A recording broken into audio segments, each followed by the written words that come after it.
Hello there. I'm Rebecca, 28 years old and recently married to Richard, a man 7 years older than me. But let's rewind a bit. Let me paint a picture of the day Richard and I first met. It was at one of those fancy garden parties our parents loved to throw. I was 18, fresh out of high school, and Richard was 25, the new hotshot in his father's company. I remember him walking up to me, a glass of champagne in one hand. "Rebecca, right?" he asked, his voice smooth as silk. "I've heard a lot about you." I blushed, not knowing what to say. "And you're Richard. I've heard a lot about you, too." He laughed, a sound that made my heart flutter. Hopefully all good things. We spent the rest of the evening talking, laughing, and to my surprise, connecting on a level I hadn't expected. It was that night that our parents, seeing us together, got the idea of us getting married. It took a few more years, but eventually their plan came to fruition. Before we got married, we signed a prenup. It was a simple deal. If one of us cheated, the other got to call it quits and walk away with $3 million. I had no plans of straying, so I signed without hesitation. I remember the day we signed that agreement. My dad, a man of few words, but with a heart as big as an ocean, looked at me with concern in his eyes. "Are you sure you're okay with this, Rebecca?" he asked, his voice steady but tinged with worry. "Dad, it's fine," I reassured him, giving him a quick hug. "I trust Richard and he trusts me. This is just a formality. Richard was there too, and it was he who insisted on signing this paper." "I don't want you to feel like you're being cornered, Rebecca," he said, his voice a little strained. "If you're not comfortable with this, we can discuss it more." But I just shook my head and smiled. "Richard, I'm fine with it. I trust you." He seemed relieved and gave me a warm smile. "And I trust you, Rebecca." That was the start of our journey. We got married in a grand ceremony that was the talk of the town. I was excited about this new chapter in my life, blissfully unaware of the storm brewing on the horizon. After the wedding, we moved into a beautiful house on the outskirts of the city. It was a dream come true, living with Richard and waking up next to him every morning. He was sweet, caring, and for a while, everything seemed perfect. Our honeymoon was like something out of a fairy tale. We spent 2 weeks at a beautiful beach resort, soaking up the sun and enjoying each other's company. But when we came back home, things started to change. Richard became a different person. He was distant, always lost in his thoughts. He would come home late from work and go straight to bed without even saying goodnight. We started sleeping in separate rooms, eating at different times, and barely spoke to each other. One day I decided to confront him. "Richard," I said, trying to keep my voice steady, "what's going on? You've been acting strange ever since we got back from our honeymoon." He looked at me, his eyes devoid of the warmth they once had. "I've just been busy with work, Rebecca," he replied, not meeting my gaze. "But we barely talk anymore," I pressed on. "We're living like strangers in our own home." He sighed, running his fingers through his hair. "I know, Rebecca. I'm sorry. I'll try to make more time for us." But things didn't change. If anything, they got worse. Richard started coming home even later, sometimes not until the early hours of the morning. He stopped eating with me, and we barely saw each other. I started having suspicions. Was he seeing someone else? The thought made my stomach churn, but I couldn't ignore the signs. I decided to confront him again. "Richard," I said one night when he came home late, "are you seeing someone else?" He looked shocked. "What? No, Rebecca. I would never do that to you." "But you're always out. You never spend time with me," I said, tears welling up in my eyes. "I told you, it's just work," he said firmly. "I'm not cheating on you, Rebecca." But I couldn't shake off the feeling that something was wrong. Richard was not the man I had married. He was distant, cold, and seemed to be hiding something. I didn't know what to do. I loved Richard, but I couldn't live like this. I decided to do some digging. If Richard wasn't going to tell me what was going on, I would find out for myself. I started by checking his phone when he was in the shower. I felt guilty about invading his privacy, but I was desperate for answers. I didn't find any suspicious messages or calls, but I did find something that made my heart drop. Richard had been searching for apartments. Was he planning on leaving me? I confronted him about it. "Richard, why are you looking for apartments? Are you planning on leaving me?" He looked taken aback. "No, Rebecca. I was just looking. I wasn't planning on leaving you." "But why were you looking?" I asked, my voice trembling. "I don't know, Rebecca," he said, his voice barely a whisper.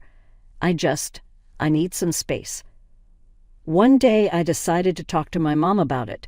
She's always been my rock, my go-to person when things get tough. "Mom," I said, "I don't know what to do. Richard's changed. He's not the same person anymore." My mom listened, her face full of concern. "Rebecca," she said, "you're both still adjusting. You're newlyweds. It takes time to build a life together." I wanted to believe her, wanted to believe that this was just a phase and things would get better. But deep down, I knew there was more to it. Richard was hiding something. I could feel it. I tried to shake off the feeling, tried to convince myself that Mom was right, but the feeling wouldn't go away. It was like a nagging voice in the back of my mind, constantly reminding me that something was off. A few weeks later, I gathered my courage and approached Richard. "I need a job," I said, looking him in the eye. He looked surprised. "You want to work?" he asked, raising an eyebrow. I nodded. "Yes, I need to do something, Richard. I can't just sit at home all day." He thought for a moment, then said, "I can offer you a job at my foundation. We help kids in tough situations. Would you be interested?" I was taken aback. Richard's foundation was well known for its work with children. I had always admired the work they did. "Yes," I said without a moment's hesitation. "I'd love to." Working at the foundation was a breath of fresh air. I was busy, doing something meaningful.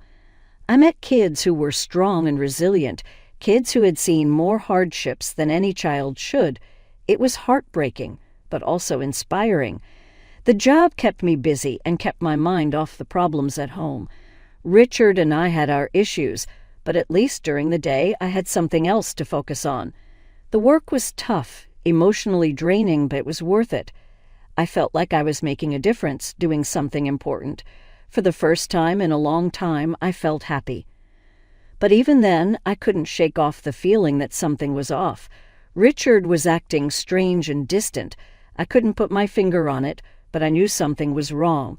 I was determined to find out what it was. Left with a whirlwind of questions and a heart heavy with betrayal, I decided to hire a private detective. I needed to know if Richard was cheating on me. It wasn't just about my pride, it was about my peace of mind. I couldn't live in the shadow of doubt, constantly wondering what went wrong. And then there was the prenup we signed before we got married. If Richard was cheating on me, it wasn't just a betrayal. It was a costly mistake. I found a detective agency in the city run by a man named Joe. He was an ex-cop, a grizzled veteran with a keen eye and a no-nonsense attitude. I told him my story, my suspicions, and he listened, his face impassive. "I'll do my best, Rebecca," he said when I finished, "but I can't promise anything. If your husband is cheating, he's doing a good job of hiding it." I nodded, understanding. "I just need to know, Joe. One way or another, I need to know." I remember the day he came to give me his report. His face was serious, his eyes sympathetic. "I'm sorry, Rebecca," Joe said. "I couldn't find any evidence that your husband is cheating on you." I felt a strange mix of relief and disappointment. Part of me was glad that Richard wasn't cheating, but another part of me was frustrated. If he wasn't cheating, then why did he leave? What was he hiding? "Are you sure, Joe?" I asked, my voice barely a whisper. "There's nothing at all." Joe shook his head. "I'm sorry, Rebecca. I know this isn't what you wanted to hear." I thanked Joe and paid him for his services. As I watched him leave, I felt a profound sense of loss. I was back where I started, with more questions than answers. I was working at a charity fund event when he walked in. His name was Daniel, the new guy. He was handsome, with a charming smile that could light up a room. He was smart, with a quick wit and a sharp mind. He was funny, with a sense of humor that could make anyone laugh. In short, he was my ideal man. But as much as I was drawn to Daniel, I couldn't shake off a feeling of unease. His arrival seemed too perfect, too convenient. I couldn't help but think about Richard and the prenup. If I was caught cheating, I would have to pay a hefty sum of $3 million. Could Daniel be a trap set by Richard to catch me in the act? I decided to hire Joe again, the private detective I had used to investigate Richard. I asked him to look into Daniel to see if he had any connections to Richard. Joe agreed to take the case.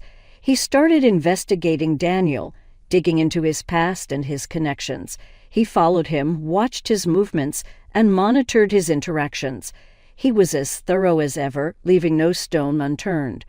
In the meantime, I tried to keep my distance from Daniel. It was difficult, especially since he was so charming and attractive. But I had to be careful. I couldn't afford to fall into a trap, not when so much was at stake. One day, Daniel asked me out for coffee. I was torn. Part of me wanted to say yes and get to know him better, but another part of me was scared, worried about what Joe might find. "I'd love to, Daniel," I said, trying to keep my voice steady, "but I'm really busy right now. Maybe some other time." Daniel seemed disappointed but didn't push. "Sure, Rebecca," he said, his smile dimming slightly, "some other time." I felt a pang of guilt. What if I was wrong? What if Daniel was just a nice guy and I was letting my suspicions ruin a potentially good thing? But I couldn't take the risk, not until I knew for sure. A few days later, Joe came to give me his report. His face was serious, his eyes hard. "I'm sorry, Rebecca," he said, "but your suspicions were right. Daniel is working for your husband." I felt a rush of emotions: anger at Richard for trying to trap me, relief that I hadn't fallen for it, and sadness that Daniel wasn't who I thought he was.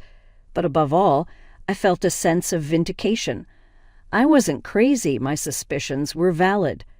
"Thank you, Joe," I said, my voice choked. "You've done a great job."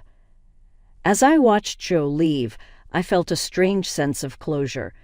I had dodged a bullet, avoided a costly mistake, but I had also lost something: the image of the ideal man, the hope of finding love again. It was a bitter pill to swallow, but I wasn't going to let this get me down. I was stronger than that. I was going to move on and find happiness again. I didn't need an ideal man, I just needed someone real and honest, and I was going to find that person no matter what. I could have sent Daniel packing right then and there, but I decided to take a different route. I chose to play along, to befriend him, all the while making sure to keep my behavior above board, not giving Richard any reason to point fingers at me. Daniel, however, took my friendliness as a sign of something more. He started to loosen up, thinking he had me charmed. The irony was he was the one getting played. But I didn't let Daniel in on the secret. I couldn't risk him running back to Richard, so I kept up the act, maintained the friendly facade. One day I decided to up the ante. I asked Daniel to join me for lunch, making it sound like a casual discussion about charity work.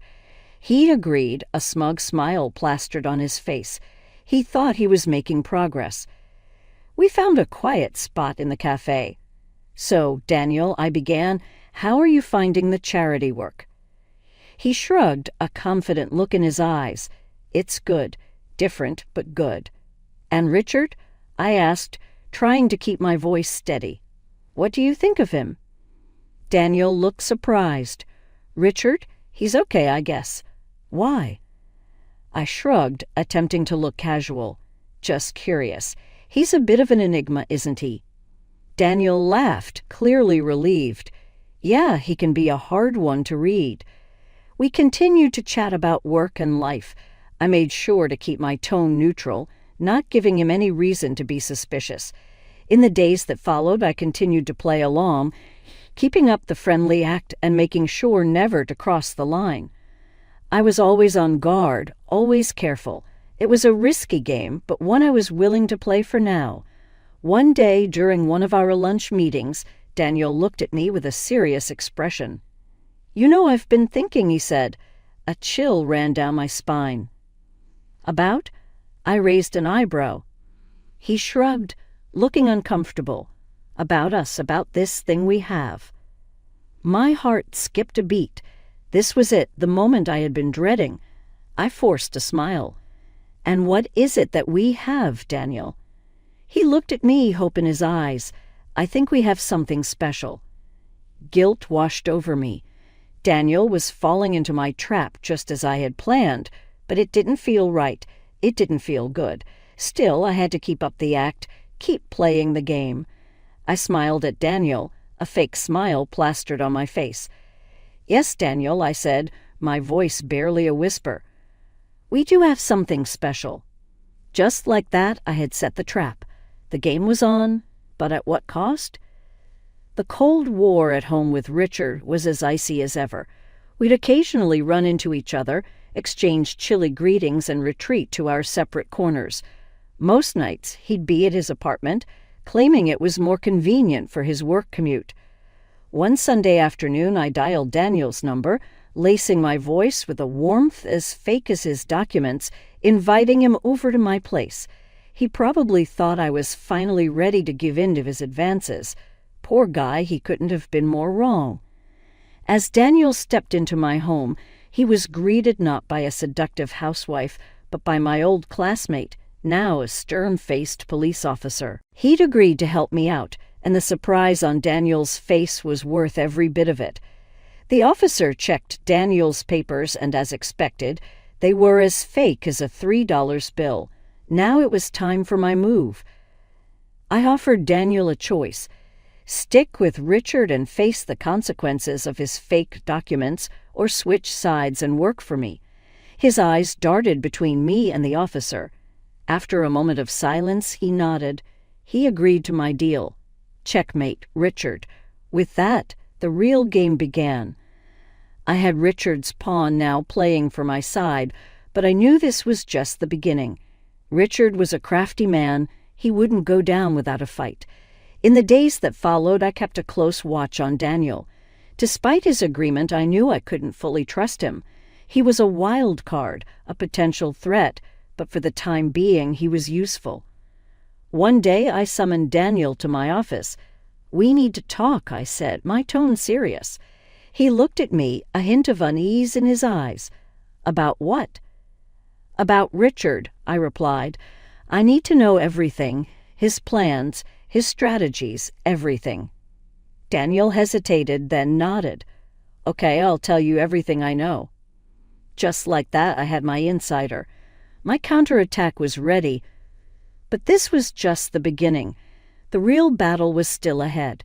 Richard wouldn't go down without a fight, and I had to be prepared. This wasn't just a game anymore. It was war. And in war, there are no rules, only survival. Days turned into weeks, and I was getting antsy. I wanted to confront Richard, to show him I wasn't the pushover he thought I was. Joe, whom I turned to once again, had given me some advice. "Push Richard," he suggested. "Make him think you've fallen into his trap." It was a gamble, but I was ready to play the game. So Daniel and I staged a photo shoot. We posed in ways that could be seen as compromising, as proof of an affair. But we were careful. We kept the originals, where everything was as innocent as a Sunday school picnic. Once the photos were ready, I gave them to Daniel. "Give these to Richard," I said, handing over the envelope. "Let him draw his own conclusions." Daniel looked at me, concern etched on his face. "You sure about this?" he asked again. "Once you start this, there's no going back." "I know," I replied, a steely resolve in my voice. "And I'm ready." The very next day, Richard was all smiles at dinner. He thought he'd caught me, that he'd gotten one over on me, but he didn't say a word about it. I wasn't worried. I knew it was coming. I was ready. Meanwhile, Joe was on the case. He was digging up dirt on Richard, finding all the evidence we needed. He was good at his job, and I trusted him. Finally, Joe called.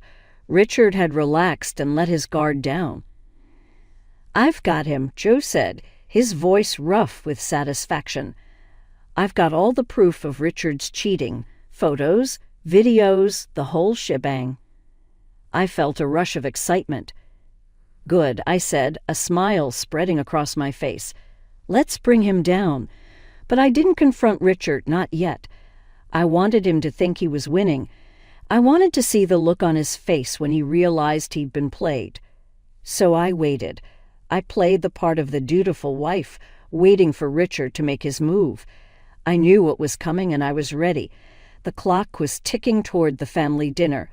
I knew this was it, the showdown. I felt a strange calmness. I was ready. The dinner was at Richard's parents' mansion, a sprawling estate that reeked of old money. Richard was there, of course, playing the doting son and husband, but I knew the truth, and soon everyone else would too. We were halfway through the main course when Richard cleared his throat. He stood up, a smug smile playing on his lips. "I have something to say," he announced, his eyes on me. He pulled out a set of photos of me with Daniel. He tossed them on the table like he was playing a winning hand. "Proof," he said, his voice filled with triumph, "of my wife's infidelity." The room went quiet. I could feel everyone's eyes on me, but I didn't flinch. I was ready for this. I calmly stood up, meeting Richard's gaze. "Yes," I said, my voice steady. "I know this man, but he's not my lover. He's an actor hired by you, Richard, to frame me." I pulled out my phone and hit play. The room filled with Daniel's voice, confessing everything. Richard's smile faltered, his eyes widened in shock. But I wasn't done. I pulled out my own set of photos and videos, evidence of Richard's own affairs. I tossed them on the table. "What about these, Richard?" I asked, my voice cold. "Can you explain them?" Richard stammered, trying to deny it, but the evidence was undeniable. His parents' faces turned to stone. My parents, who had been quiet until now, spoke up. "You ungrateful brat," my father roared at Richard. "We trusted you with our daughter, and this is how you repay us." Richard's mother was in tears. "How could you, Richard?" she sobbed. "How could you do this to us?" Tucker. The aftermath was swift. We divorced. Richard's parents, furious at their son's deceit, fired him from their company. His reputation was in tatters. And me? I walked away with $3 million in compensation. Now Richard is jobless, scrambling to pick up the pieces of his life. And me? I'm free. I'm enjoying the peace, the silence. I'm enjoying my life without Richard. I won. I took on Richard and won. I outsmarted him, played his own game better than he did, and it feels good. It feels right.